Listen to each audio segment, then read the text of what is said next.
3HL on 104.5 The Zone, a new league year and a big move for the Tennessee Titans. Julio Jones expected to be released, a June 1st designation, first reported by ESPN's Diana Rossini and Adam Schefter. Alongside Don Davenport, I'm Will Bowling. The week off for Brent Doherty and Ron Slay.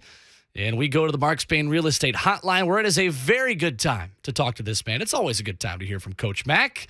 Coach Dave McGinnis joining us, courtesy of Farm Bureau Health Plans. Coach, good timing. How are you? Hi, Will. Enjoyed spending the week with you up there in Indianapolis. Did you survive it? I did survive it, and most importantly, I did not only survive, but I loved the shrimp cocktail that I have now brought up 2 days in a row on this show.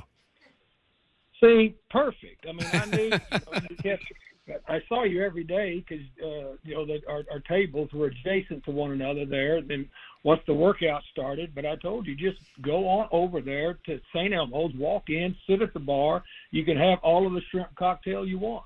It's perfect. And look, I mean, Coach Dave McGinnis can thrive and be the man of the hour in any room, but specifically in that room at the NFL Combine, Don, like Coach Mack is like the man that everybody wants to talk to. Oh, yeah. He's just doing Coach Mack stuff. That's right. Broadcast guru. Hi, Dawn. Hi, Coach. So, obviously, before everything kind of went down at 3 o'clock, I said, I had texted with you earlier. I was like, hey, let's get into kind of a salary cap 101 conversation just to educate fans. And so we're all knowing how things work. Well, this kind of plays perfectly into it. But first, before we dive deep into it, let's talk about the Titans and the fact that they are going to say goodbye to Julio Jones. First off, were you surprised by it? No, not at all. I mean, he just, his health just didn't hold up. And I mean, you've got to take a swing with those things. It's just like with Clowney. You needed a rush. You got to take a swing. You needed another receiver. You take a swing at these things in the league, and some of them work and some of them don't. And nobody, no team, no general manager, nobody. I mean, I've done it for 31 years. Believe me. I'm not, if you bat 333 in the Major League Baseball, you're doing good. You need to do better than that in the National Football League, but you're not going to bat 100. I promise you. So, it was worth it. They didn't get the production because he wasn't healthy, and so that's just what you do. Now, you had asked me, because you're really quick with the text, because you're a technology guru. Yeah. And You wanted to know, and I will explain it. I'll explain this and the salary cap, with restructuring, as clearly as I can, because I'm very familiar with all this. I've done it all. But look, just generally, if a player here's how it works. If a player is cut or traded before June 1st, all right, all the remaining prorated salary bonus money left on his contract accelerates into the current year. That makes sense to you? So that's before June 1st. That's why they have a June 1st designation. So the June 1st designation means after June 1st, just the current year's signing bonus money, which has been prorated, counts, and the rest accelerates to the following season. That's why you see some of these bigger contracts that have, bonus money on the end of it. But keep this in mind. Base salary in the National Football League is not guaranteed money. Signing bonus money is guaranteed money. But signing bonus money you can prorate over the length of a contract. And you can also add voided years to the end of the contract to prorate it further. But the money still all comes due at some point. It's just you push it down the road. So the June 1st designation, for all of our listeners, if you release them before June 1st without the designation, then everything that you owe them goes into your cap this year. So basically, which the Titans are tight on. Yeah, well, and a lot of teams are, and most teams will use the June 1st designation to be able to take just the salary cap hit for this year into it, and then be able to take the rest of the bump into the next league year. Does that make sense? That makes sense. Now, before we go back into the no Julio Jones and how that changes draft and free agency and all that, let's stay on the salary cap talk because, well, for one, we're seeing it, I feel like a lot of one-year deals. Is that because of COVID, where the salary cap is? It seems like there's more one-year deals now than there have been in the past. Two reasons. First of all, the salary cap still has not recovered from the pandemic year as far as to how it would have accelerated. Okay, are you with me? Yep. And so the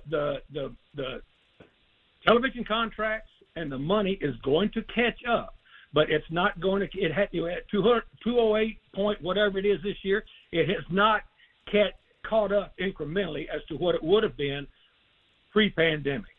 And so the catch-up is going to come as far as the money, once the new television contract and everything else that's thrown into it is going to increase in the coming years. And so most of the players that are going to sign contracts, especially veteran players, they're going to sign one-year contracts and then make a bet on themselves and then see if they can cash in when there is more money in the pot. Does that make sense? Yep, that makes sense. Okay. And then we're talking about, Julio, and then after June 1st and kind of moving the monies down the road. A lot of fans have brought up restructuring of current contracts as far as helping to free up some money to go get a player that you need. I know Kevin Byard did it last year. So just kind of hit on the restructuring of contracts, who are good candidates for contracts to be restructured, and how does that affect you as a franchise later down the road too? Okay, great question, and Coach Mack just so happens to have the answer. Okay? Always. Shocked. No, essentially, restructuring a deal involves you convert a portion of a player's salary into the form of a signing bonus, okay? So the cap hit from that bonus, you can amortize it over the length of the contract, which in turn lowers the present year cap numbers. Does that make sense? Yep. Okay, so that's the base reason why you do it. Now, let's look at the long-term effects of what happens. Of course, anytime a team, if you're short on cap flexibility and you need some space, you can get a short-term fix by restructuring a player's long-term contract. So first of all, you got to have a player with a long-term contract that has years of service that you believe you're going to be able to get. All right, keep that in mind. All right.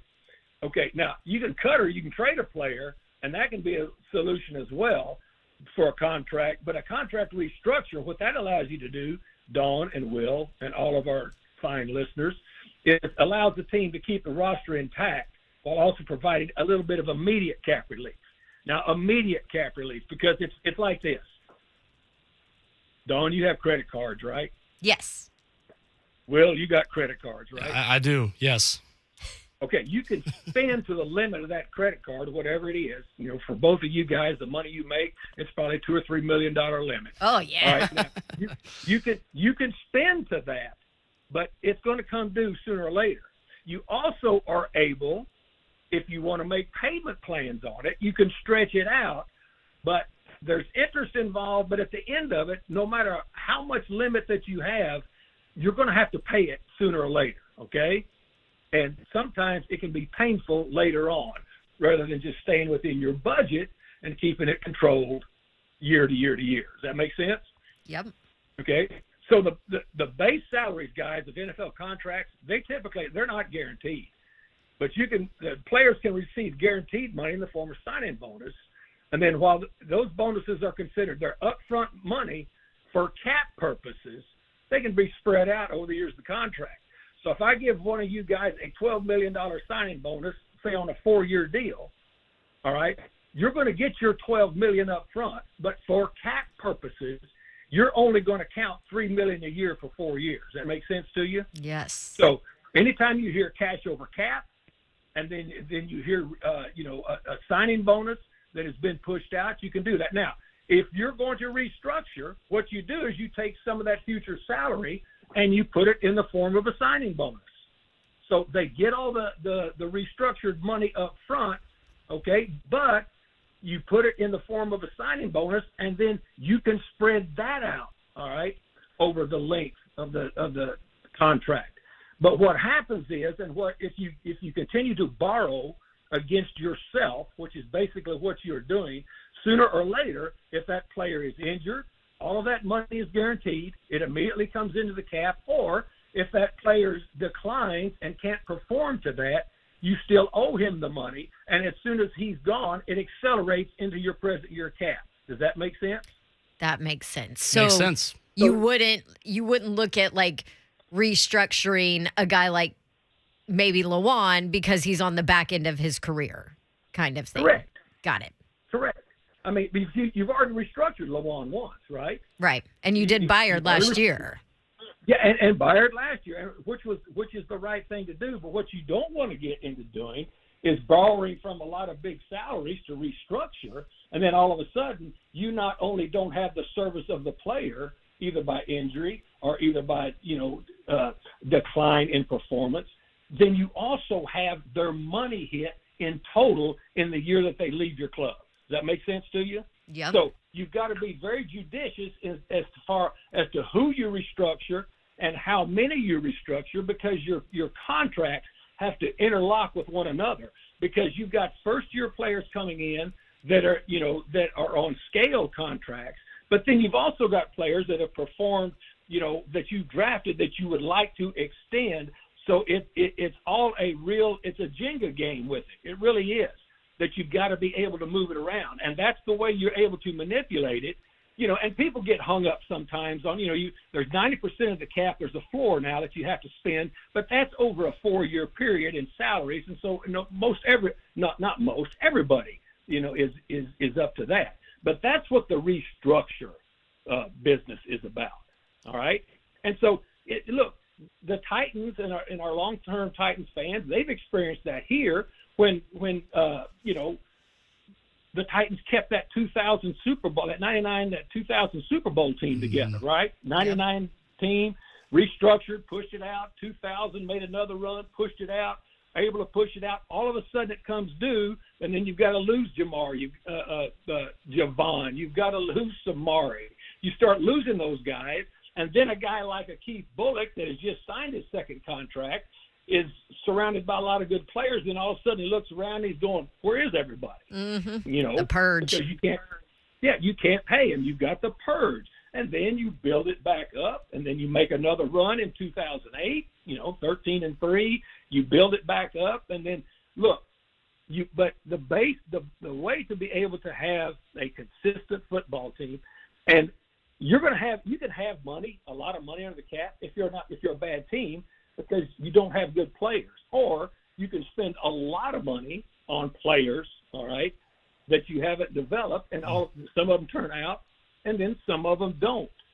But what happens is the best way to stay consistent is manage your cap. Where are the Titans on now? I mean, I've been back here. I'm starting my, 6th year broadcasting here. I've never broadcast a losing season. Yeah. Because they're very consistent with what they do. Now, are you disappointed when you don't win it all? Hell yes, you are. But at least you're giving yourself a chance. Does that make sense?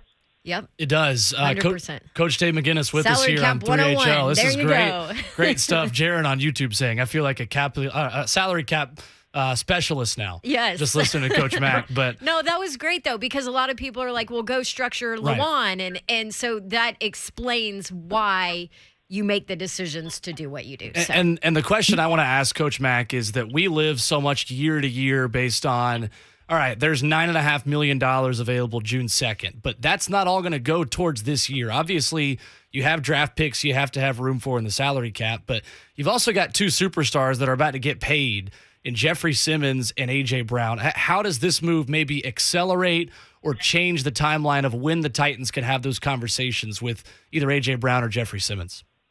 Sure. Yeah, I mean, you always would like to have, with your players, at least 1 or maybe 2 in-season extensions. You'd like to be able to do that, but you have to have money to do that. And the other thing, Will, that you're pointing out, people think, well, you got $9.5 million left, you can spend it up to 0. Yeah. You still need to operate during a season, because you've got to be able to pay. You've got to be able to pay not only your top 51, you've got to be able to pay all of your practice squad, right? That's up to 16 now. And then any maneuvers that you have to make during the season, I mean, the Titans only had to make 91 movers last year, right?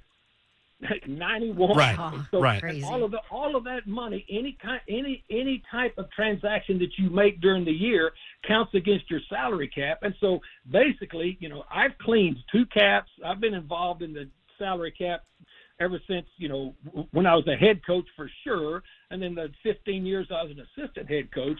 The thing that you have to be able to do is keep operating money too, and most of the norm now, depending on what the cap is, it used to be $5 to $7 million, and plus your rookie pool's got to come out of that too. So it's not that, we've got $9.2 million, let's go spend it all, so when the season starts we're at zero, doesn't work like that. Right. Coach, one last thing for you here on just the wide receiver position and moving forward. Don and I have had the conversation all week here on the show that the Titans need to complement what they currently have with more speed and something a little bit different. Now you seemingly have 2 openings at the wide receiver position in the slot and on the outside where Julio Jones would have been. How does this maybe affect or alter the evaluation process John Robinson is going into this draft by saying, well, we don't just need a slot now. You need versatility of a guy that can do both. How important is that versatility, you feel like, to be a slot or to be a wide receiver too in this draft specifically? Well, first of all, Will, it probably hasn't altered their thinking at all because they've been planning on it. Right, okay? right. I mean, this wasn't just, okay, let's wake up this morning and, okay, let's do this with Julio. Yeah. Now, This decision was probably made in the last week of the season. Yeah, so anyway, I don't know when it was made. I'm not in that building. I used to be a decision maker. I'm not now. I'm just a halfway try to explain her stuff. All right, so anyway, what you need is good players. I don't necessarily, speed is speed, but speed that doesn't translate to the field in production is nothing. I mean, who's the speed receiver on the Rams? Yeah, I mean, you've got a couple of them. Who is it? Speed receiver on the Rams, Van Jefferson, Odell Beckham. Who? I'm talking about. You're talking about take off the top 4-3. Who's the best receiver on the Rams? Oh, Cooper Kupp is the best receiver on the Rams. Yeah, he ran about a 4.67. Yeah, right. I was going to say he's not a take the top off. Right. No, one of the best receivers I ever had is Anquan Bolden. I don't even care what A.J. Brown runs. He runs fast enough with the ball in his hands. So what I'm saying is, I'm not speed. Look, this was the fastest combine I've ever attended, and I've attended every one of them. You have 31 guys run under 4.4. Combining the wide receivers and the DBs. So there is foot speed out there, but foot speed, football speed, different world. Rhett Bryan and I are now 2 weeks deep into our cross-checks. We have now cross-checked about 167 players. I'm looking right here at my wide receiver in my 2022 notebook. I've got 20 of them. There's receivers in this draft. So will they be able to draft some receivers that can help them? Absolutely, yes. Will there be a veteran receiver that might be available towards the end of what's going on here at a reasonable price that can be functional and help you? Yes. But do you have to just draft somebody that can, you can, that can come out and just blow the top off of it? Al Davis did it for years, right? Just take the fastest guy in the draft and see if he can catch. I like it. Rhett Bryan already said on Twitter, I'll take Traylon Burks for $500, please, Alex, right as soon as this news broke. He ain't a speed guy. No, he's not, but he's a catch guy. Yeah. Yes. With, I think, a really high ceiling. He's still, there's still raw in his game, right? Oh, no, they're 100% right, Don. And as I said, I've got 20 receivers right here that we've cross-checked, which is more than we'll be able to get to in the 2 days of Titans Radio Draft that we're going to do live and off-site and at the state anyway. So, yes, they will be able to help themselves. And you're always planning when you're putting a roster together for the now and then for the future, because you've got to win now so that everybody has a future, right? But you still have to be able to plan it in 2 different ways. So you ask me, will they get receivers? My answer to that is yes. Who will they get? I don't know yet. Time will tell. Coach Dave Shelley, McGinnis. by the way, Shelley tweeted, "I'm learning so much today. Cool." So thanks, Coach Mac, for our Salary Cap 101. Guys, it's always a pleasure talking to you guys and to our fans. I love it. Coach Mac, thank you so much. We are looking See you forward guys. to all the Titans radio See you, coverage coming up for the draft. Coach Dave McGinnis on the Mark Spain Real Estate Hotline. Need great healthcare coverage at an affordable price? Let Farm Bureau Health Plans coach you through it. They've been protecting Tennesseans since 1947. All right, so there is your Salary Cap 101 with Coach Dave McGinnis. Coming up next, we give you your chance to react. 615-737-1045. Titans fans have a lot of mixed emotions about Julio Jones being gone. We want to hear from you, and we've got some time to do that with you pretty much for the next 45 minutes. 615-737-1045. Julio is out. Your chance to react next on 3HL.